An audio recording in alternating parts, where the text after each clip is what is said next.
The benefits of this, in other words, what's the benefits of art, science, and humanities? Working together at one time in one place. Well, it's crossover. It's phenomenal inoculation from, that's the wrong word maybe, that people will think I'm weird, but it's the sharing of interdisciplinary thought. And if you're open to learning something from a scientist and you're a painter, wow, maybe it'll show up in your painting later on. It's the cross-pollination, if you want to use that word. And that you can't get that anywhere else. I mean, you've got to come together for that kind of thing. And even if you're not in the same program, the fact that you go have a beer together down at the P-Bar or something, and you have a discussion about, hey, well, what are you up to? Well, I'm a scientist that, looks at the, whatever, phytoplankton, and how that supports salmon or whatever. And then you talk to somebody who's a painter and goes, well, I actually, really look at salmon in my paintings or whatever. It's just, that's what makes it all go around. Yeah. So it's the access. You're providing that easy access to somebody in a different discipline.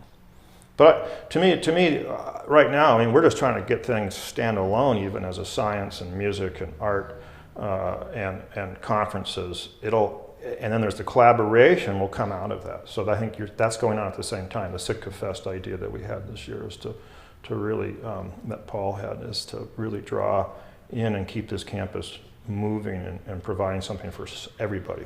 And it's an incredible local, I mean, what a resource. And Sitkans came out. I mean, Sitkans want to keep this space going. That's quite obvious with the volunteer hours. So volunteerism is an important part of this future. Sorry, I moved. And that's what you've seen here, explosion of volunteerism. 25,000 hours, I think it's up to in a year and a half. So I have a question though about it. Yep. How can you make sure that SJ, when we're on this, really reaches the whole community? How can it benefit the whole community? There's a niche of people involved. Well, you got 20 acres of open space. Yeah. So I think you're benefiting the whole community right there, just by, you can walk through here. It's an open campus. Eventually, maybe we'll have a way of doing some food production for the community, greenhouses or whatever. There's no master plan. The master plan is being, it evolves every day. But there needs to be.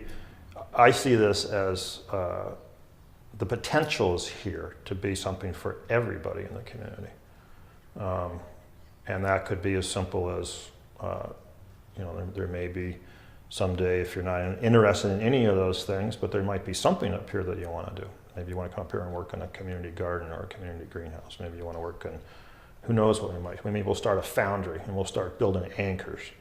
Maybe we'll build ships, small boats or something. But I think the Maritime Heritage folks should do that down in their new space. But it's the unknown. I think you just have to find, if you have a place of space, then it's whatever you want to do. We're open to any idea. So if somebody's not part of it yet, I think that's just because we only had the campus a year and a half. Look what's happened.